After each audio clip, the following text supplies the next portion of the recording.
হ্যাঁ হ্যাঁ হ্যাঁ হ্যাঁ চালাবো না কে বলছে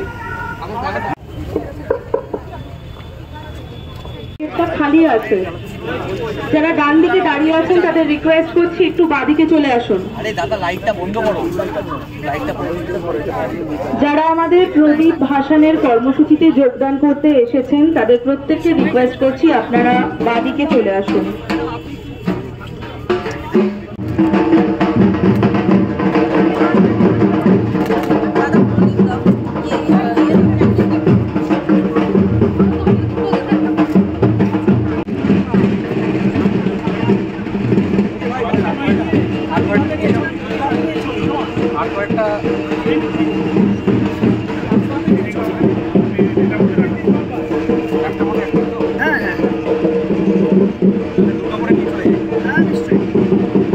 আপনারাও একটু ছাড়তে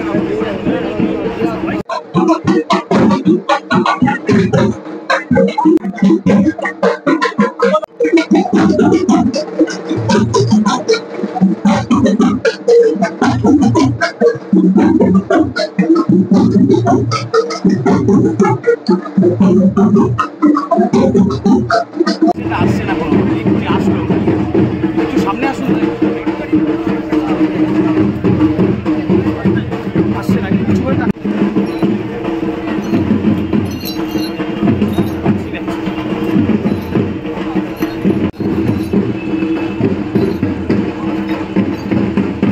মৃত্যু হয়েছিল আজকে করে 9 আগস্টে, সেটার 50 দিন পেরিয়ে গেছে, 54-55 দিন চলছে এখনো সেই। যারা এখানে রয়েছে গঙ্গার ঘাটে তাদের সবাইকে আমি আহ্বান জানাই ধর্ম দল মত সব কিছু নির্বিশেষে এই কর্মসূচিতে সামিল হন।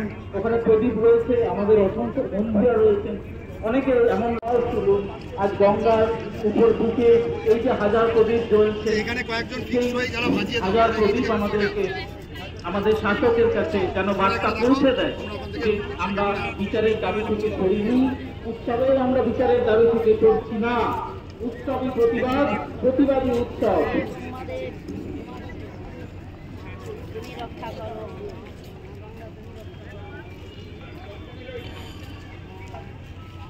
অভয়ের বাড়িতে তো এবছর ওর বাড়িতে ওর দুর্গাপুজো অভয় শুরু করেছিল, সেটা তো আর হবে না। তার স্মৃতি এবং আমাদের এই আন্দোলনকে চলমান রাখার জন্য, অনির্বাণ আন্দোলনকে চলমান রাখার জন্য এটার এক প্রতীক হিসেবে আমরা আমাদের বুকের মধ্যে যে দ্রোহের আগুন জ্বলছে সেই দ্রোহের আগুনেরই প্রতীক এটা। এই যে আপনাদের আন্দোলন চলছে, সামনে পুজো এসে, পুজো এসে গেছে, পুজোর মধ্যেও এই প্রতিবাদের সুরই চলবে, ঢাকের মধ্যেও প্রতিবাদের গানই বাজবে, এই প্রদীপের মধ্যেও আমাদের মনের দ্রোহের আগুনই জ্বলবে। আমাদের উৎসব এটাই, প্রতিবাদই আমাদের উৎসব। বিচার না পাওয়া পর্যন্ত কোনো অনুষ্ঠানে, কোনো পুজো, কোনো রকম কোনো সেরেমনিতেই প্রতিবাদ না ছাড়া, আমাদের আন্দোলন ছাড়া আমরা এগোবো না। গতকাল তো আমি দেখেছি যে একটা মহামিছিল হয়েছিল, নাগরিক সমাজ ভেঙেছে এবং আমি তো প্রথম থেকে বারে দেখছি আমরা আক্রান্ত হচ্ছে। গতকাল রাতেও দেখেছি রাত করে বিভিন্ন জায়গায়। এই বিষয়টা কি হয়েছে আপনি এই স্বতঃস্ফূর্ত ভাবে যে জনসাধারণ, আমরা তো আর তাদেরকে জনসাধারণ বলছি না, তাদেরকে জন অসাধারণ বলছি, তারা যেভাবে রাস্তায় নেমেছেন, আমাদের পায়ে পা মিলিয়ে, কাঁধে কাঁধ মিলিয়ে নেমেছেন, আমি খুশি তো বলা যায় না, তবে এই স্বতঃস্ফূর্ততা দেখে আমি খুব